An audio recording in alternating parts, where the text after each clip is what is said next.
The United States of America military has finally concluded an action plan for a contingency military operation or military action in Nigeria. This military contingency action plan was prepared by the United States of America African Command, called AFRICOM, under the leadership of the commanding officer, General Dagvin Anderson. That very action plan was subsequently submitted to the Joint Chiefs at the Pentagon all the way in the United States of America for reviews and onward briefing of the President of the United States of America, Mr. Donald J. Trump, who instructed the Department of War to come up with a contingency plan for possible military operations in Nigeria if the President of the Federal Republic of Nigeria, Alhaji Bola Ahmed Tinubu, continues to allow militants and terrorists to maim and take away the precious life of the cherished Christians in the Nigerian community. Mr. Donald J. Trump made that very proclamation after designating Nigeria as a country of particular concern, CPC, according to American Foreign Policy on International Religious Freedom Act. Make on watch that video. Christianity is facing an existential threat in Nigeria. Thousands and thousands of Christians are being killed. Radical Islamists are responsible for this mass slaughter. I am hereby making Nigeria a country of particular concern. That's a legal definition. If the Nigerian government continues to allow the killing of Christians, the USA will immediately stop all aid and assistance to Nigeria. We're going to do things to Nigeria that Nigeria is not going to be happy about and may very well go into that now disgraced country, guns a blazing, to completely wipe out the Islamic terrorists who are committing these horrible, horrible atrocities. I'm hereby instructing our Department of War to prepare for possible action. If we attack, it will be fast, vicious, and sweet, just like the terrorist thugs attack our cherished Christians.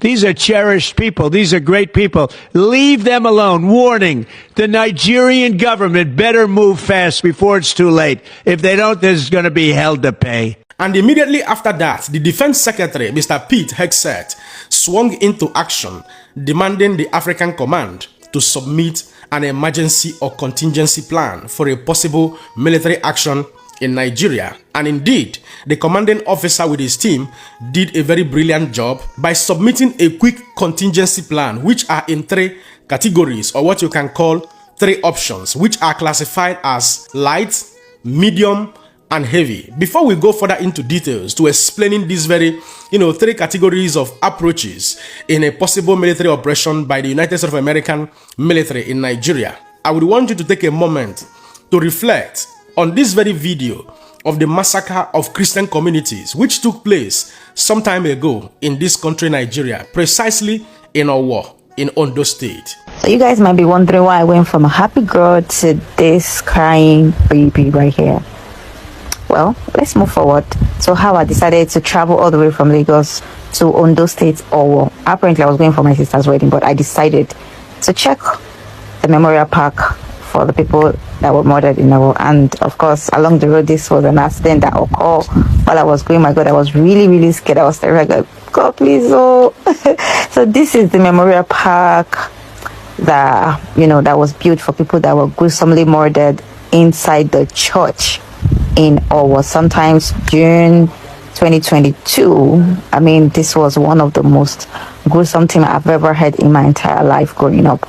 I mean, how could people be so mean, wicked, heartless, and callous to go inside a worshiping place? I mean, these guys are inside the church, and Fulani terrorists went to the church and killed these worshippers.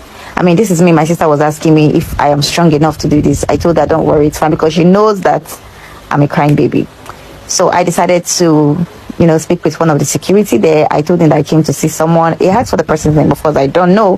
But immediately I saw one plaque here. I just said, oh, Mrs. Oluchukwu. Of course, I don't know who Mrs. Oluchukwu was. But then I just have to mention somebody's name. I mean, Mrs. Oluchukwu, so rest in perfect peace. And here we are. This is one of the saddest moments of my life. I mean, these are people that were gruesomely murdered inside the church premises by Fulani terrorists. This is so insane. I mean, I can't wrap my head around the whole fact that all of this plaque here represent people that were murdered. I mean, I couldn't hold my tears. I could not hold my tears. I was already feeling devastated with what I am seeing. I mean, kids, children that are among these people. I couldn't but shed tears and further consoled myself because these persons were once living among us. They are someone's fathers, mothers, parents, uncles, brothers, sisters, nephews, whichever way you want to describe it. But unfortunately, that very grave has become a permanent home for their flesh, which will further decay into the Mother Earth, because certainly their spirit will return back to the Maker.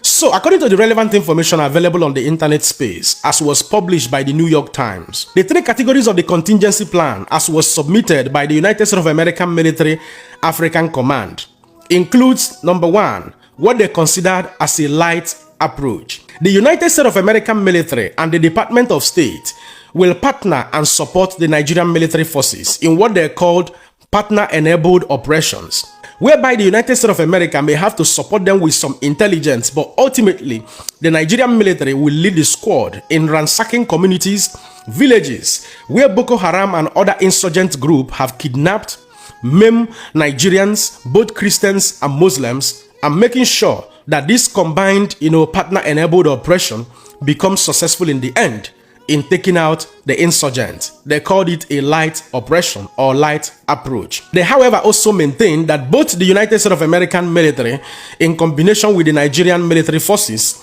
may have to conduct this operation without the expertise of the United States of American Agency for International Development, whose office was formerly, I think, in Abuja or in Lagos, but was later shut down when the administration of Donald J. Trump started, when he started cutting the cost of governance, in his administration. And the next category is what they call the medium approach. Under this medium approach, the United States of American military forces will be conducting airstrikes using peculiarly drones, both on the camps, on the vehicles, on the convoys of Boko Haram and other insurgent groups. They also maintain that under this very medium, that the United States of American government will be deploying their MQ-9 Reaper as well as MQ-I Predator. These are some of the sophisticated aircraft which was used by the American military forces during their military campaign in Afghanistan. These, Reapers and Predators can actually be, remotely controlled, and they can hit on target precisely. They can also be used for intelligence gathering, other information gathering and processing before hitting a particular target, wherever it may be. Especially the MQ-9 Reaper can actually loiter around, in the atmosphere or on the atmosphere for up to about 27 hours without coming down, loitering around, gathering and processing information. And it can also go as high as 50,000 feet above sea level while loitering around, gathering and processing information before raining airstrikes to the target according to all intelligence gathering. And finally, the last option is what they considered to be heavy. In this very approach, they explained that this option would be for American government or for the American military to move their aircraft carrier down to the Gulf of Guinea to deploy fighters, both short and long-range bombers, in order to effectively conduct a deep airstrikes in the northern part of Nigeria to make sure that the insurgent group, both Boko Haram, ISWAP, and other insurgent, groups and bandits in the northern part of Nigeria are taken out in a timely manner. Well, these are the status of Donald Trump's instruction to the Department of War to raise a contingency military, operational plan in Nigeria, owing to the persecution of Christians, which has been going on in Nigeria, in the last 10 to 15 or 20 years. When you begin to look at the options, according to some, retired military professionals and military, experts, some of them argued that some of the options may not be able to take out, Boko Haram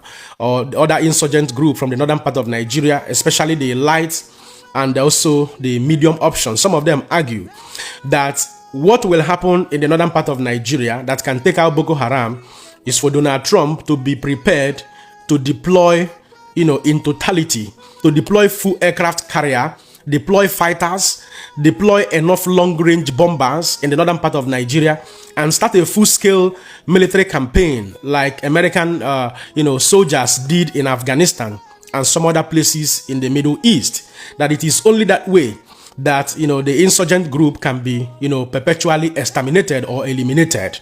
So, according to some of these experts, they argued that this was never in the plan of the security priorities of the United States of America. That as a matter of fact, that the United States of America military is already preparing to move their aircraft carrier from Europe and deploy it to the Caribbean in readiness to wage war against drug cartels, at the Caribbean, precisely also in Venezuela to build up, to buffer the military capacity, in Venezuela. That these were part of the, earlier plans of the United States of American government with respect to security priorities.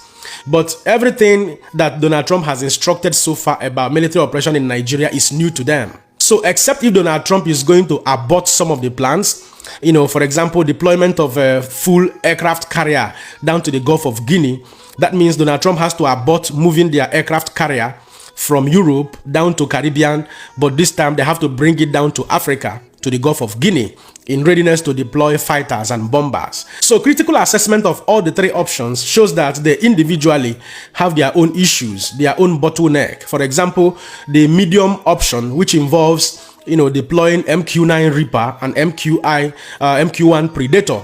It is being argued currently that American soldiers no longer have a nearby military base, that formerly they used to have a base in Agadez, in Niamey, in the neighborhood of Niger, earlier before August. But in August, the American soldiers left that very military base, which is currently being occupied by Russian military forces. So if they have to deploy such aircraft, so they would need to begin to find or look for a nearby military base from which they can deploy those aircraft. And it is being said or recommended that the nearest places where they can make such launch again will be either from Europe, Southern Europe, or launching from Djibouti, where American soldiers currently have a large military base. But overall, everything is still very possible.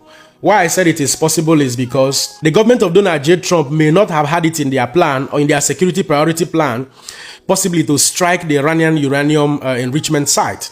But they had to do that, in order that peace will reign today. You know what I mean? So Donald Trump can as well decide to do whatever he feels that is the best, especially, to satisfy his conscience over his love, for the Christian communities all over the world. So perhaps that very contingency military operation or military action will begin with Nigeria because, like Donald Trump and other experts have pointed out over time, persecution of Christians is not only happening in Nigeria, but Nigeria remains the country with the largest number of Christian persecutions over the years. The largest number of deaths has been recorded in Nigeria to outweigh what has been recorded in other countries. So, and I believe that is what is giving Donald Trump sleepless night and on why he wants to engage the government of the Federal Republic of Nigeria fiercely in a very, tough manner, such that if he does not see any improvement from their military operations and administration to address some of this issue, that there are possibilities that, unannounced, that American military forces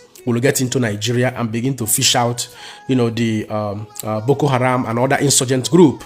However, what we cannot tell precisely is which of the options that Donald Trump will likely adopt. I am pretty sure that by now that Donald Trump must have been briefed by the Joint Security Chief at the Pentagon, because that very proposal or that very contingency plan has already been submitted to the Pentagon. So, coming days will be interesting. We will begin to look out, in a very careful manner what the President of the Federal Republic of Nigeria is currently doing, Alhaji Bola Ahmed Tinubu.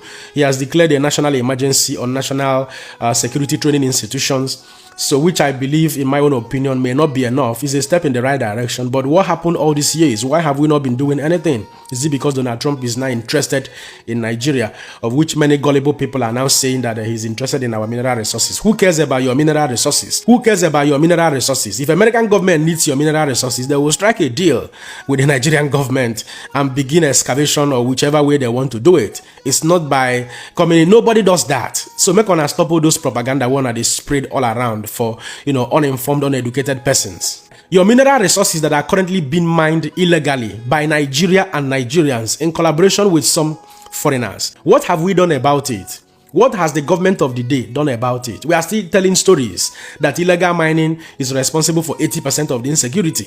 And here you are accusing the American government of coming to take your mineral resources. Some of them no just get sense. Now waiting they vex me, and that is the reason I'm not angry with any of you, because that is the reason I came to the media to put some of these records straight. We need external forces in situations like this because we have suffered a lot of complacency and complicity of our political office holders. So it is time for action. And I sincerely hope that at the end of the day, that is to say that all things will finally fall in place to the expectations of all Nigerians, especially the youth who are clamoring for a new Nigeria. Well, at this point, I'll allow you guys to be the judge. Don't forget to let me know what to think in the comment section and share this video. Man, another person, God bless you.